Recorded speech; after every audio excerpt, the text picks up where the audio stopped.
Shalom kekasih Kristus, salam waktunya mengalami terobosan. Hari ini sudahkah kita menyatakan ketetapan untuk terus melekat dalam Tuhan? Para pendengar renungan melekat dalam Tuhan, harapan dan doa saya, kita akan semakin intim dengan Tuhan. Sehingga hidup kerohanian kita semakin bertumbuh dan menghasilkan buah yang dapat menyenangkan hati Tuhan. Mari kita berdoa. Tuhan Yesus, senang rasanya kami dapat mendengarkan kembali renungan firman-Mu. Biarlah Engkau terus membuka hati dan pikiran kami agar firman yang disampaikan dapat tersimpan dan terus ada di dalam kehidupan kami, Tuhan. Kami rindu bukan hanya kami tahu akan kebenaran firman Tuhan, tetapi kami menjadi pelaku-pelaku firman, dan itu yang membuat Engkau suka tentang kehidupan kami. Maka dari itu Tuhan, berfirmanlah lewat hamba-Mu, sehingga apa yang disampaikan merupakan isi hati-Mu untuk kami semua. Terima kasih Tuhan Yesus, pimpin kami supaya lewat kebenaran firman ini kami dapat menjadi pribadi-pribadi yang tetap melekat atau menyatu dengan Engkau. Terima kasih Tuhan Yesus. Ini doa dan permohonan kami yang kami alaskan dalam nama Tuhan Yesus kami berdoa. Amin. Melekat dalam Tuhan bertema menyatukan hidup dengan Kristus. Firman Tuhan terdapat dalam Yohanes 15 ayat 7. Demikian firman-Nya. Jikalau kamu tinggal di dalam aku dan firman-Ku tinggal di dalam kamu, mintalah apa saja yang kamu kehendaki dan kamu akan menerimanya. Kekasih Kristus, kita sebagai orang Kristen sudah sepatutnya hidup menyatu dengan Tuhan. Mengapa? Karena jika kita di dalam Kristus, sesungguhnya kita adalah ciptaan baru, tercatat dalam 2 Korintus 5 ayat 17. Dan sebagai ciptaan yang baru, tentunya akan bertunas dan bertumbuh sampai menghasilkan buah, dan dari buah yang kita hasilkan inilah kita memuliakan Tuhan. Buah kehidupan yang kita hasilkan sebagai sikap hidup yang memuliakan Tuhan akan terjadi secara berkesinambungan apabila kita tetap melekat atau menyatu dengan Kristus Yesus. Hal ini sebagaimana dikatakan dalam Yohanes 15 ayat 4. Tinggallah di dalam aku dan aku di dalam kamu. Sama seperti ranting tidak dapat berbuah dari dirinya sendiri kalau tidak tinggal pada pokok anggur. Demikian juga kamu tidak berbuah jika kamu tidak tinggal di dalam aku.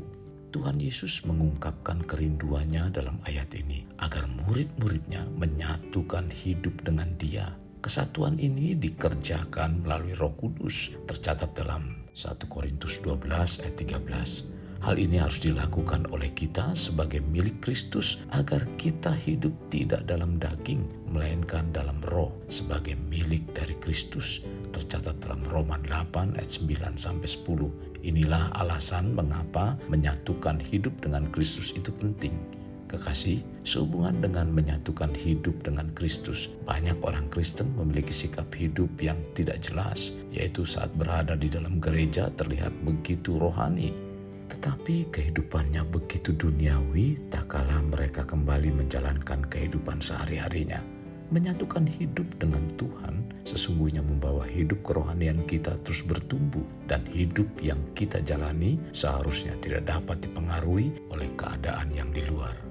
Hal ini Tuhan Yesus telah menyatakan kepada kita bahwa kita adalah garam dan terang dunia. Ini dikemukakan oleh Tuhan Yesus dalam Matius 5 ayat 13-14. Kamu adalah garam dunia. Jika garam itu menjadi tawar, dengan apakah ia diasinkan? Tidak ada lagi gunanya selain dibuang dan diinjak orang. Kamu adalah terang dunia. Kota yang terletak di atas gunung tidak mungkin tersembunyi. Kalau kita diumpamakan sebagai garam, bukan berarti disimpan atau disembunyikan dalam lemari di dapur, sekalipun di tempat yang sama, tetapi harus memberi rasa pada setiap masakan atau makanan yang hendak disajikan. Demikian juga dengan terang, bukan ditaruh di bawah atau disembunyikan. Jadi, kita sebagai terang Kristus harus menjadi terang terhadap orang di sekitar kita.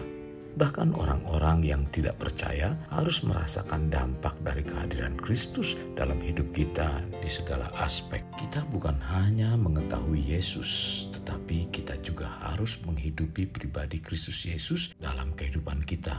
Sehingga kita dapat mengatakan, karena bagiku hidup adalah Kristus dan mati adalah keuntungan, tercatat dalam Filipi 1 ayat 21. Jadi, kita harus dapat menyatukan pikiran, perasaan, dan tindakan kita dengan Kristus Yesus.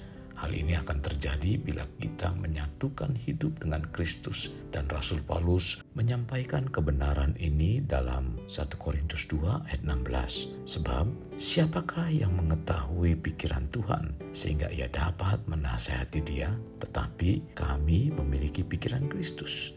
Kekasih, berbicara menyatukan hidup kita dengan Tuhan itu memang tidak mudah, dan itu dapat digambarkan dengan satu hubungan yang membutuhkan waktu. Kita tahu untuk dapat menyatukan pikiran, perasaan, dan kehendak kita diperlukan hubungan yang intens atau hubungan yang sesering mungkin. Hubungan seperti ini memerlukan waktu dan menuntut adanya waktu khusus secara tersendiri.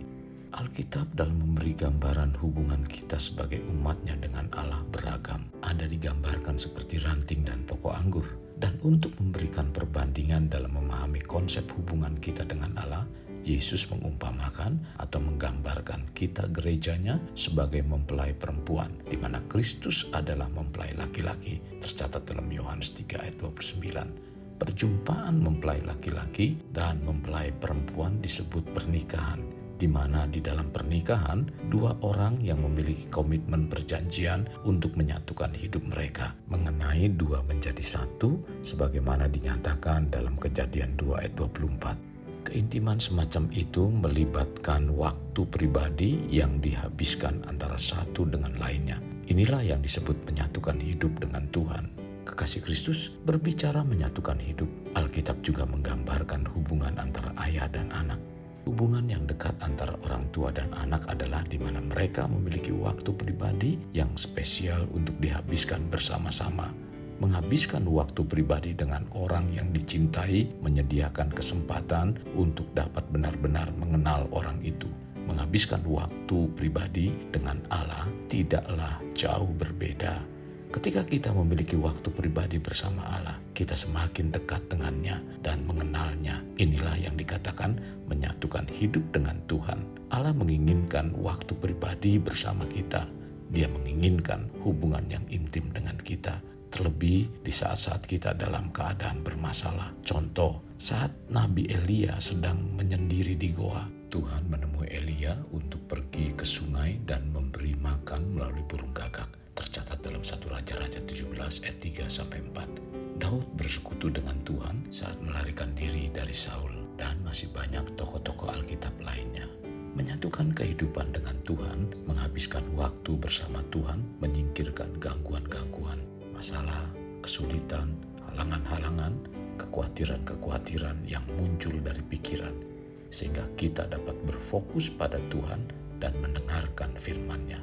Dengan menyatu dan tinggal di dalam Tuhan, kita dipanggil untuk menikmati keintiman dan mendapatkan kesempatan untuk benar-benar mengenal Dia.